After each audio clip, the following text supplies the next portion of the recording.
Welcome back. Renukaswamy ಕೊಲೆ ಪ್ರಕರಣಕ್ಕೆ ಸಂಬಂಧಪಟ್ಟ ಹಾಗೆ ಪರಪ್ಪನ ಅಗ್ರಹಾರ ಜೈಲಿನಲ್ಲಿರುವಂತಹ ಆರೋಪಿ ದರ್ಶನ್ ವಿಚಾರಕ್ಕೆ ಸಂಬಂಧಪಟ್ಟ ಹಾಗೆ ಇದೀಗ ಹೆಚ್ಚುವರಿಯಾಗಿ ಹಾಸ್ಗೆ ದಿಂಬು ಕೋರಿ ಒಂದ್ ಕಡೆ ದರ್ಶನ್ ಅರ್ಜಿ ವಿಚಾರ ಇವತ್ತು ನಡೆಯುತ್ತೆ.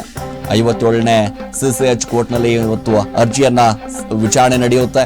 ಯಾಕಂದ್ರೆ ಈಗಾಗಲೇ ಗಮನಿಸ್ತಾ ಇದ್ದೀವಿ, ಹಾಸಿಗೆ ದಿಂಬು ವಿಚಾರಕ್ಕೆ ಸಂಬಂಧಪಟ್ಟ ಹಾಗೆ ಈ ಹಿಂದೆಯೂ ಕೂಡ ಅರ್ಜಿಯನ್ನ ಸಲ್ಲಿಸಿದ್ರು. ಆವಾಗ ಕೋರ್ಟ್ ಕೂಡ ಹೇಳಿತ್ತು ಮ್ಯಾನುವಲ್ ನಲ್ಲಿ ಏನಿದೆ, ಯಾವ ರೀತಿಯಾಗಿ ಮ್ಯಾನುವಲ್ ನಲ್ಲಿ ಕೊಟ್ಟಿರುವಂತ ಎಲ್ಲಾ ಸೌಲಭ್ಯಗಳನ್ನ ನನಗೆ ಸಿಗ್ತಾ ಇಲ್ಲ ಅನ್ನುವಂತ ಲೆಕ್ಕಾಚಾರದಲ್ಲೂ ಕೂಡ ದರ್ಶನ್ ಒಂದ್ ಕಡೆ ನ್ಯಾಯಾಧೀಶರ ಮುಂದೆ ಹೇಳಿಕೆ ಕೊಡುವಂತ ಕೆಲಸ ಕೂಡ ಮಾಡಿದ್ರು. ಅದಾದ ನಂತರ ನ್ಯಾಯಾಧೀಶರು ಕೂಡ ಹೇಳಿದ್ರು ಆ ಮ್ಯಾನುವಲ್ ನಲ್ಲಿ ಯಾವ ರೀತಿಯಾಗಿ ವ್ಯವಸ್ಥೆ ಇದೆ, ಪ್ರತಿಯೊಬ್ಬ ಕೈದಿಗೂ ಕೂಡ ಮ್ಯಾನುವಲ್ ನಲ್ಲಿ ಯಾವ ರೀತಿಯಾಗಿ ಹಾಸಿಗೆ ದಿಂಬುಗಳನ್ನ ಕೊಡಬೇಕು, ಯಾವ ರೀತಿಯಾದಂತಹ ವ್ಯವಸ್ಥೆಗಳು ಇರುತ್ತೆ ಅದೆಲ್ಲವೂ ಕೂಡ ದರ್ಶನ್ಗೆ ಕೊಡಿ ಅಂತ ಕೂಡ ಹೇಳಿದ್ರು. ಆದ್ರೂ ಕೂಡ ಒಂದಿಷ್ಟು ಜೈಲಾಧಿಕಾರಿಗಳು ಅಲ್ಲಿರುವಂತಹ ಸಿಬ್ಬಂದಿಗಳು ಸರಿಯಾಗಿ ದರ್ಶನ್ ಅವರಿಗೆ ಕೊಡುವಂತ ಕೆಲಸವನ್ನ ಮಾಡ್ತಾ ಇಲ್ಲ, ಜೈಲಿಂದ ಒಂದಿಷ್ಟು ಹೊರಗೆ ತರುವಂತ ಕೆಲಸವೂ ಕೂಡ ಆಗ್ತಾ ಇಲ್ಲ, ಅಲ್ಲಿ ವಾಕಿಂಗ್ ಮಾಡೋಕ್ಕೂ ಕೂಡ ಬಿಡ್ತಾ ಇಲ್ಲ, ಸಾಕಷ್ಟು ಸಮಸ್ಯೆಗಳಾಗ್ತಾ ಇದೆ ಅಂತ ಒಂದಿಷ್ಟು ಆರೋಪವೂ ಕೂಡ ಕೇಳಿ ಬಂದಿತ್ತು. ಅವರ ಪರ ವಕೀಲರಾಗಿರುವಂತಹ ಸುನಿಲ್ ಅವರು ಕೂಡ ಒಂದಿಷ್ಟು ಅರ್ಜಿ ಸಲ್ಲಿಸುವಂತ ಕೆಲಸವನ್ನ ಮಾಡಿದ್ರು.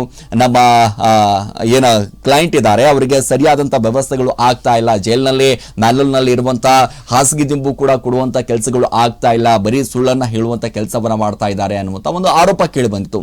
ಅದಾದ ನಂತರ ಇದೀಗ ಹಾಸಿಗೆ ದಿಂಬು ಸೇರಿ ಕನಿಷ್ಠ ಸೌಲಭ್ಯ ನೀಡುವಂತ ಒಂದಿಷ್ಟು ಆರೋಪ ಏನು ಬಂದಿತ್ತಲ್ಲ, ಕನಿಷ್ಠವಾದಂತಹ ಒಂದಿಷ್ಟು ಸೌಲಭ್ಯವನ್ನ ಕೊಡಲಿ ದರ್ಶನ್ ಅವರಿಗೆ. ಒಂದಿಷ್ಟು ಸೆಲೆಬ್ರಿಟಿ ಅನ್ನುವಂತ ಲೆಕ್ಕಾಚಾರದಲ್ಲಿ ಆಗಿರ್ಬೋದು, VIP ಅನ್ನುವಂತ ಲೆಕ್ಕಾಚಾರದಲ್ಲಿ ಇಲ್ಲಿ ಯಾವುದೂ ಕೂಡ ನಡೆಯೋದಿಲ್ಲ ಅಂತ ಸುಪ್ರೀಂ ಕೋರ್ಟ್ ಖಂಡಿತವಾಗಿ ಹೇಳ್ಬಿಟ್ಟಿತ್ತು. ಯಾವಾಗ ಇವರ ಅರ್ಜಿಯನ್ನ ವಜಾ ಆಗಿತ್ತು, ಒಂದು ಕಡೆ ಜಾಮೀನು ಒಂದು ಕಡೆ ಪಡೆದುಕೊಂಡು ಒಂದಿಷ್ಟು ಓಡಾಡುವಂತ ಕೆಲಸವನ್ನ ಮಾಡಿದ್ರು.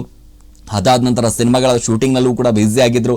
ಅವೆಲ್ಲವೂ ಕೂಡ ಪರಿಗಣಿಸಿದಂತಹ ನ್ಯಾಯಾಧೀಶರು ಒಂದು ಕಡೆ ಯಾವುದೇ ರೀತಿಯಾದಂತಹ VIP ಟ್ರೀಟ್ಮೆಂಟ್ ಇರೋದಿಲ್ಲ, ಯಾವ ಕೈದಿ ಆದ್ರೂ ಕೂಡ VIP ಸೆಲೆಬ್ರಿಟಿ ಆದ್ರೂ ಕೂಡ ಸಾಮಾನ್ಯ ಕೈದಿಯಂತೆ ಇಲ್ಲಿ ಒಂದಿಷ್ಟು ಬದುಕಬೇಕು ಅನ್ನುವಂತ ಲೆಕ್ಕಾಚಾರದಲ್ಲೂ ಕೂಡ ಹೇಳಿದ್ರು.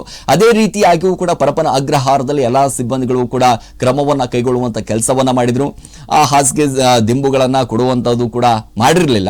ಆದ್ರೆ ಯಾವಾಗ ನ್ಯಾಯಾಧೀಶರ ಮುಂದೆ ಈ ವಿಚಾರವನ್ನ ಪ್ರಸ್ತಾಪವನ್ನ ಮಾಡಿದ್ರು ದರ್ಶನ್ ಪ್ರಸ್ತಾಪ ಮಾಡಿದಂತ ಸಂದರ್ಭದಲ್ಲಿ, ನೋಡಿ ಮ್ಯಾನುವಲ್ ನಲ್ಲಿ ಇದ್ದಂತ ಒಂದಿಷ್ಟು ಹಾಸಿಗೆ ದಿಂಬನ್ನ ಕೊಡ್ತಾ ಇಲ್ಲ, ನಮಗೆ ನಾವೇನೂ ಕೂಡ ಒಂದಿಷ್ಟು ಪಲ್ಲಂಗ ಕೂಡ ಕೇಳಿಲ್ಲ, ಅಟ್ಲೀಸ್ಟ್ ನಮ್ಮ ದುಡ್ಡಲ್ಲಿ ಆದ್ರೂ ಕೂಡ ನಮಗೆ ನಾವು ತೆಗೆದುಕೊಳ್ತೀವಿ ಅನ್ನುವಂತ ನಿಟ್ಟಿನಲ್ಲೂ ಕೂಡ ಒಂದಿಷ್ಟು ಮಾತಾಡಿದ್ರು.